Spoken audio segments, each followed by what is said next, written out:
جی دوستو، کیسے ہیں؟ ٹھیک ٹھاک ہیں؟ خیریت سے ہیں؟ امید ہے بالکل ٹھیک ہوں گے اللہ کے فضل سے انشاءاللہ۔ میں ہوں آپ کا ہوسٹ تجمل شاہ، آپ کی خدمت میں اپنے چینل سٹے وتھ تجمل کے ساتھ حاضر ہوں۔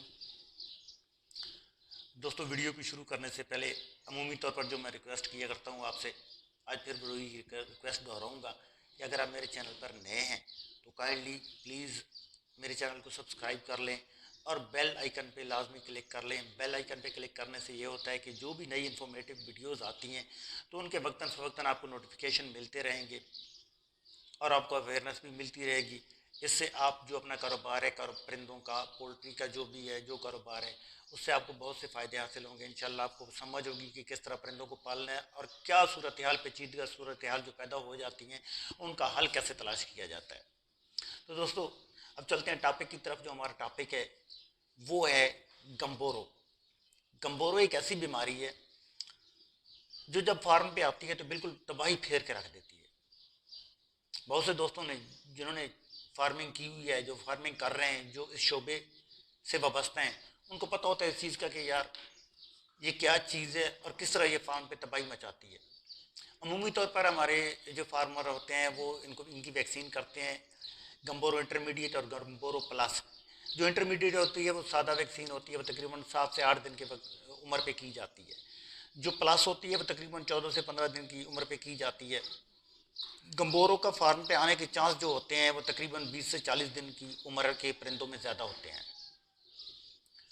ویسے تو عمومی طور پر یہ اس سے چھوٹی عمر پہ مطلب 14-15 دن پہ بھی آ سکتی ہے، لیکن یہ ریئر چانس ہوتے ہیں، بہت کم ہوتے ہیں۔ زیادہ تر 20 سے 40 دن جو ہوتا ہے یہ شدید وقت ہوتا ہے اس میں رسک کا، جس میں گمبورو کے آنے کے چانسز ہوتے ہیں۔ تو جب گمبورو آتی ہے تو زیادہ تر تو فارمر بھائیوں کو یہ پتہ ہی نہیں چلتا ہے کہ یار ہمارے شہر پہ گمبورو آ گئی، جب تک یہ آ کر اپنا کام شروع نہ کر دے، کیونکہ اویئرنیس نہیں ہوتی ہے، سمجھ نہیں ہوتی ہے، کسی چیز کا پتہ نہیں ہوتا ہے۔ تو میں آگے چل کے آپ کو دکھاتا ہوں کہ اس کے علامات کیا ہوتی ہیں، اور شروع میں جو علامات ہوتی ہیں اس کی تقریباً سیم ایکولائی جیسی علامات ہوتی ہیں، بس اس میں تھوڑا فرق یہ ہوتا ہے کہ اس کا چوزا جو ہوتا ہے وہ بیٹھ جاتا ہے بالکل، اور زمین میں بورے کے اندر منہ رکھ کے پڑا رہتا ہے اور ایسے ایسے ہلکی ہلکی مشکل سانسیں لیتے رہتا ہے۔ اسی حالت میں پھر وہ مر جاتا ہے۔ اور بعض دفعہ یہ بھی ہوتا ہے کہ جب چوزا پڑا رہتا ہے گمبورو کی وجہ سے تو وہاں پر اس کی جو چلن پھرن کم ہو جاتی ہے، تو اس کی وجہ سے اس کا دل جو ہوتا ہے وہ پمپنگ کم کر دیتا ہے۔ اس کی وجہ ہوتی ہے اس کا گاڑھا خون گاڑھا ہو جاتا ہے تو دل پمپنگ کم کر دیتا ہے، تو چوزا آپ دیکھیں گے الٹا ہو جائے گا، پھڑک کے مر جائے گا، بالکل تڑپے گا پھر مر جائے گا۔ یہ ہوتا ہے اٹیک، اس میں دل کا دورہ پڑتا ہے چوزے کو۔ تو یہ چیز بھی ہوتی ہے اس کے ساتھ، اس میں گمبورو کے ساتھ شدید قسم کا بخار ہوتا ہے پرندے کو، اور اتنا شدید بخار ہوتا ہے کہ پہلے موٹلٹی پہلے دن اگر بالفرق 5 ہوئی، اگلے دن 10 ہوئی، اس سے اگلے دن 50 ہو جاتی ہے، اس سے اگلے دن 100، 150، 300، 400، 500 تک چلی جاتی ہے موٹلٹی، اور یہ اتنی تیزی سے صفایا کرتی ہے فارم پہ کہ فارمر دیکھتا ہی رہ جاتا ہے۔ تو ظاہری علامت تو جو آپ کو نظر آ رہی ہے کہ چوزا اگر زمین میں منہ لے کے پڑا ہوا ہے اور اگر مرتا ہے تو اس کی ٹانگیں پیچھے کی طرف نکلی ہوئی ہیں عمومی طور پر۔ اٹیک کی تو میں نے آپ کو کنڈیشن بتا دی ہے کہ کس طرح اٹیک ہوتا ہے، چوزا الٹا پڑا ہوتا ہے، ٹانگیں اس کے اوپر ہوتی ہیں، ٹھیک ہے، وہ تڑپ تڑپ کے مر جاتا ہے۔ لیکن گمبورو میں زیادہ جو چوزے کی اموات ہوتی ہے وہ آپ دیکھیں گے وہ ٹانگیں بالکل پیچھے نکال کے پڑا ہوگا، اس کی ٹانگیں پیچھے ہوں گی، منہ اس کا آگے ہوگا، لمبا سا بالکل ہو کے پڑا ہوگا۔ تو اس کی وجہ کیا ہوتی ہے؟ اس میں اس کو شدید قسم کی قبض ہو جاتی ہے۔ تو دوستوں میں آپ کو دکھاتا ہوں کہ کس طرح گمبورو کی علامات ظاہر ہونا شروع ہو جاتی ہیں اور کس طرح آپ کو پتہ چلے گا، آپ تشخیص کر سکیں گے کہ واقعی ہمارے چوزوں میں گمبورو کا حملہ ہو گیا ہے۔ تو اگر گمبورو کا حملہ ہو گیا ہے تو پھر اس کا کس طرح علاج کرنا ہے، کس طرح اس کو لے کے چلنا آگے پراپر طریقے سے۔ آئیے چلتے ہیں میں آپ کو دکھاتا ہوں کہ کس طرح گمبورو کی علامات سامنے آتی ہیں، یا چوزے کا جب پوسٹ مارٹم کیا جاتا ہے، پھاڑا جاتا ہے، تو کس طرح پتہ چلتا ہے کہ یار واقعی اس میں گمبورو کا حملہ ہو چکا ہے۔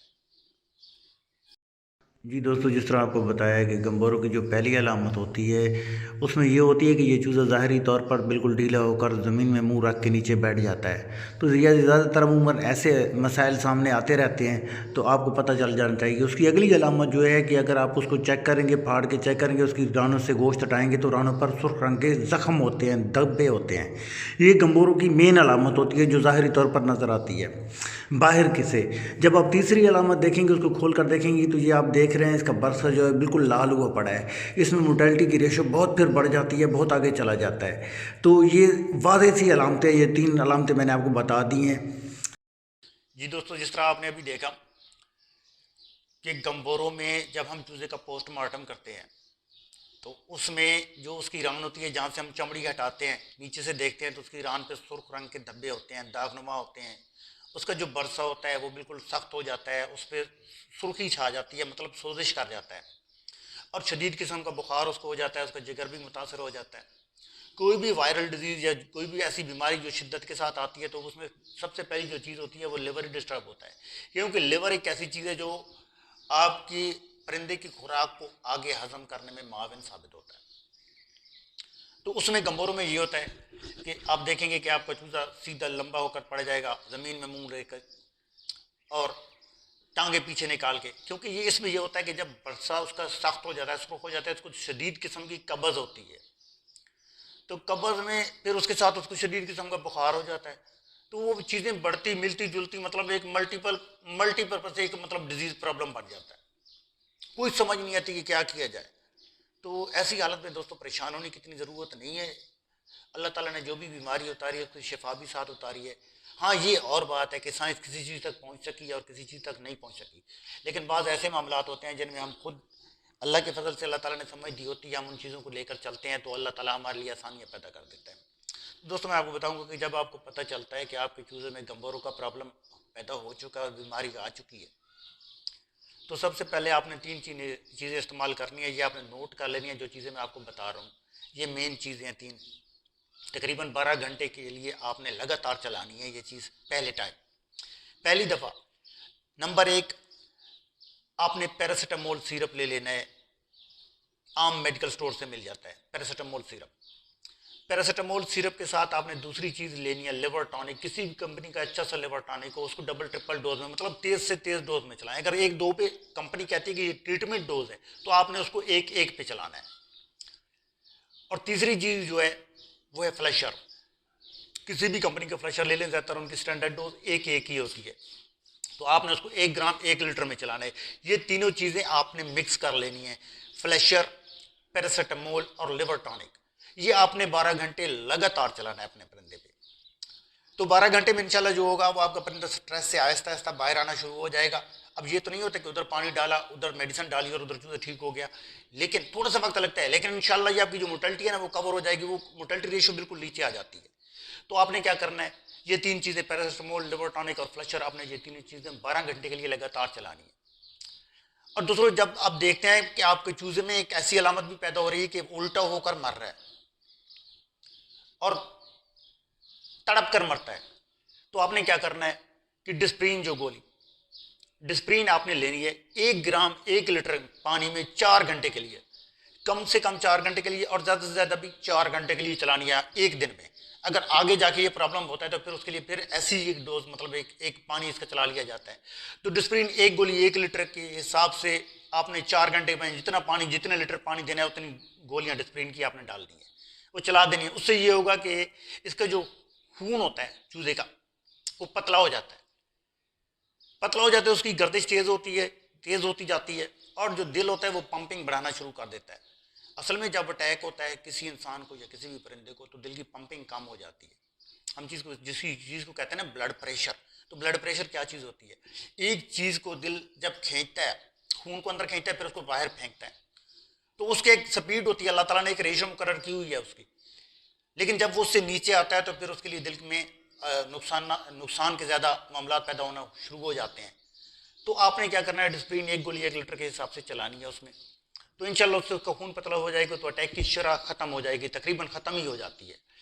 تو 12 گھنٹے یہ چیزیں چلا لینے کے بعد آپ نے کیا کرنا ہے دوستوں، کیونکہ بڑی بیماری ہے، شدت ہے اس میں بخار کی، اور بھی بہت سے پرابلم اس میں پیدا ہو جاتے ہیں. تو فیڈ بھی کھا رہا ہوتا ہے چوزا، میڈیسن بھی لے رہا ہوتا ہے، اور ہم بات بھی ہو رہی ہوتی ہیں. یہ 3 جگہ سے فارمر کا نقصان ہو رہا ہوتا ہے.